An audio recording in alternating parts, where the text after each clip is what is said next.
Well, hello there, folks, and welcome back to the Whiskey Friend with me, Alan.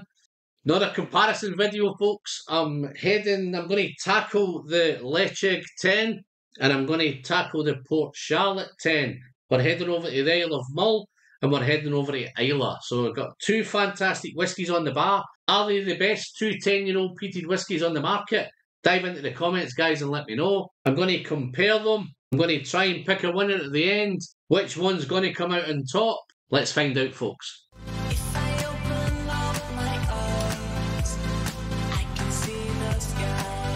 Who's up for some peat? Who's up for a peaty whiskey? You peat heads, sit yourself down, strap yourself in, pour yourself a peaty dram, and drink along with me. So, if you have either of those, guys, fill your glasses. Let's sit down and let's share them together. As you notice, there's no covers on today. Came in and decided, I poured these about an hour ago. I wanted to let the whiskey come into the room. I wanted it to transport me to the Isle of Mull. And at the same time, I wanted a wee quick flying visit to Islay. And guys, if you could smell how wonderful this room is, or how it smells, it's incredible. I'm going to start, let's do a wee bit of comparison on colour first. So, the Ledaig is 46.3% ABV. The Port Charlotte is 50% ABV, natural colour, non-chill filtered, and the Ledaig is non-chill filtered. Nothing on the bottle, nothing on the carton about colouring, but I have reviewed this in the past. I've reviewed both of these in the past, and I will try and pop links up to you if you want to check out the full reviews. And I do believe this was natural colour. I've just got no idea why they don't state it on the box or the bottle. Okay, so yes, a little bit darker with the Ledaig. I believe there's some French red wine in this one as well. Lots of transparency at Bruichladdich. Maybe not as much at Ledaig, but it's coming in at the typical bottling strength from Distill. The Tobermory, the Deanston and the Booners are usually coming in at that 46.3. And the beautiful Port Charlotte and Bruichladdich are giving us that little bit extra at 50% ABV. Before I start, let's get out of the way, guys. Dive down, hit that subscribe button down below. Yes, it's still free. It still doesn't cost you a penny. And you're still helping the channel massively on its way to the magical 7K. Give us a quick thumbs up, hit the like button while you're there. Let's get those out of the way. Let's dive into the whiskey. So, on the nose, Ledaig 10. Spicy, smoky, some rich peat going on there as well. This is really, really smoky on the nose. The spicy's there. It's got it all over the bottle. It's got it all over the carton. This is the beautiful Ledaig 10. As you can see, I've been doing rather well with this one and I've been getting through it. But it's rich, it's smoky, so smoky. It's got a wonderful, wonderful industrial note going on with this. It's what I would class as maybe one of those dirty whiskies in the realms of those dirty Ben Nevises or those real dirty Edred Hours, you know, that kind of mechanics workshop. If you're a mechanic and you wear some overalls, that oily, greasy thing, when you come home you need to shower afterwards. It's got that real dirty, dank, dunnage, damp thing going on with this. But at the same time, it's got a wonderful minerality to it. It's coastal. It's got a real nice coastal thing going on. Salty, sea salt, all that kind of stuff going on with it. But that definitely, that dunnage, dank, damp thing is definitely there, that industrial thing. But it's not all about that dank industrial. There's some really, really nice sweet notes going on. There's some sweet fruit, some apples, some pears. Yeah, it's becoming, the more you dive into it, the more you get past the smoke. It's fruity. There's some nice cereal notes as well. It's a bit biscuity. It's a real biscuity thing going on. So the top notes on this, guys, it's industrial, it's mechanical, it's damp, it's dunnage, it's dank. It's this lovely, lovely, sweet, fruity thing. And I've just got a little dose of iodine there as well. So there's a real nice nose going on with this one. What does it taste like, guys? Let's send this one down the hatch. As you can see, it's in my little Whiskey Friend Capita glass. Again, it looks like a big dram, but it's not. It's just a small Whiskey Friend Capita. To the hatch, folks.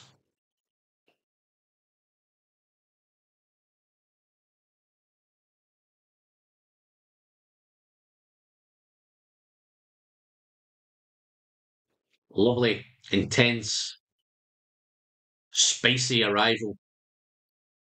That outdoor thing's there. A little bit of herbal.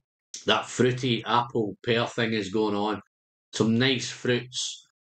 It's so smoky. So much flavour on it. So smoky, so spicy. Maybe I'm thinking some ginger. It's oily, thick texture on the mouthfeel. Lovely arrival.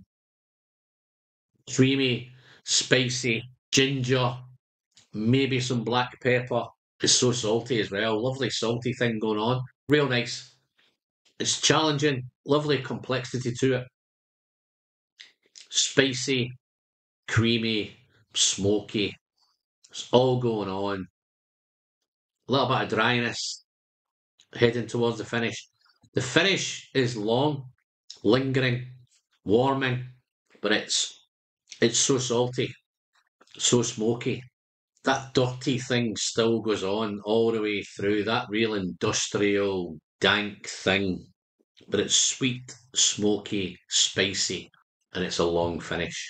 So, wow, what a great start. Let's move over to my left and tackle this other bad boy. This is the wonderful Port Charlotte 10 heavily peated Islay single malt, 50% ABV, non-chill filtered, natural colour, bags of transparency from Bruichladdich. So let's just see what it noses like. Let me have to cleanse my palate here.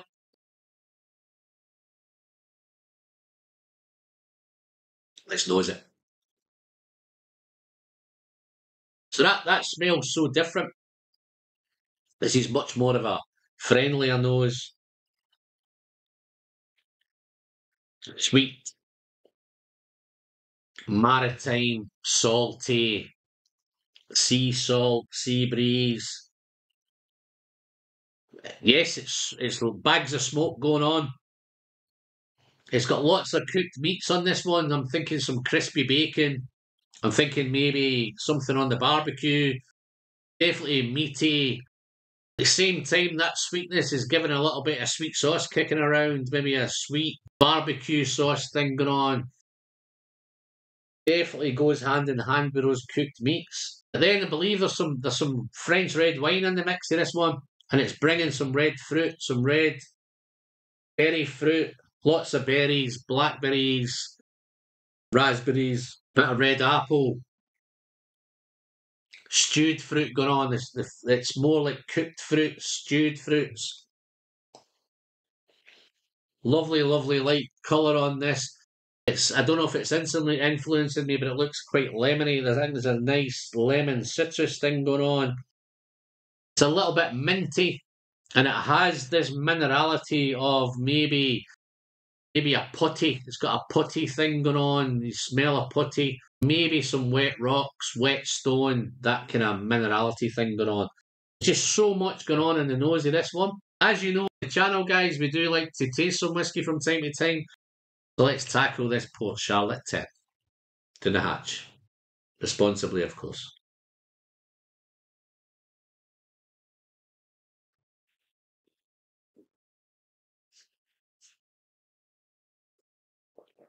Oh, it's so good.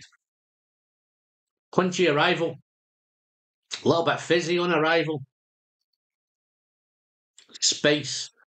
That 50% lets you know that it's there. That extra ABV is spectacular. Fizzy, punchy, spicy. I'm thinking clove. And it's smoky. It's salty. Lots of salt. Those salty cooked meats are going on. But then comes as it develops, it comes through into that red berry fruit, those raspberries, those gooseberries, those blackberries, that red apple, that stewed fruit. It's becoming now almost jammy and sticky, jammy, red jam. Little bit of carbolic kicking around in there. Not that I know what carbolic tastes like, but there's definitely a carbolic note there. As it's developing, guys. So now do another quick sip of this one, guys, because there's lots going on in this.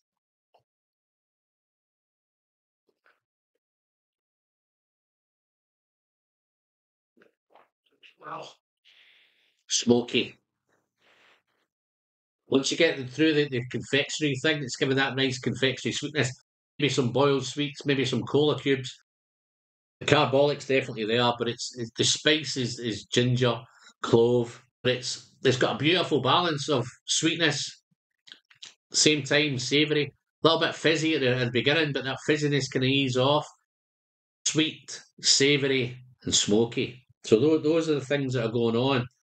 So much flavour going on in these whiskies, man. Both of them are absolutely fantastic. Finishing that one is it's salty, smoky, spicy, sweet, salty, smoky, spicy, a little bit of savoury going on. But it's jammy. It's a long finish. Those wet rocks are there. That saltiness is there. And a little bit lemon and a little bit of menthol. So absolutely fantastic, guys. So what would we... If you had to pick a winner, guys, which one would you pick? Would you go for the Port Charlotte? Would you go for the Ledaig? I have the enviable task and now we're tackling that one now. So, yes, any given day, it could be different. Today, I'm going to I think the Port Charlotte 10 is going to nick it. I've got a real thing going on this year with Port Charlotte. Maybe drop back a little bit from Ledaig, but I do love that Ledaig, the 18 spectacular, the 10 is wonderful, the prices are great. I love everything that they're doing at Tobermory. In fact, I love everything they're doing at Distell, Tobermory, Deanston and Bunnahabhain. The Bunnahabhain 12 was my whisky of the year last year, so I'm loving everything that they're doing at both these fantastic distilleries, and they're both wonderful. So it's a tough ask. Port Charlotte, she's going to nick it today, and if I was to score them, it'd be 88 for the Ledaig 10 and 89 for the Port Charlotte 10. So, guys, if you've liked what I'm doing, give me the thumbs up. Again, don't forget to hit that subscribe button. If you want to help support the channel, I've got a wonderful little Patreon page going on. Dive down below, the links are in the description. Check out the page if you feel you want to come on board and you want to support. I'd love to have you on board. If you want to become a channel member, I'm now up to 3 channel members, which is fantastic. Just hit that join button down below. All the links are in the description, guys. It'd be fantastic. So other than that, another one done. I'm the Whiskey Friend. As I always say, the pleasure is in the sharing, and don't forget to send your great whiskey straight down the hatch. Nice and responsibly, of course. Cheers, folks.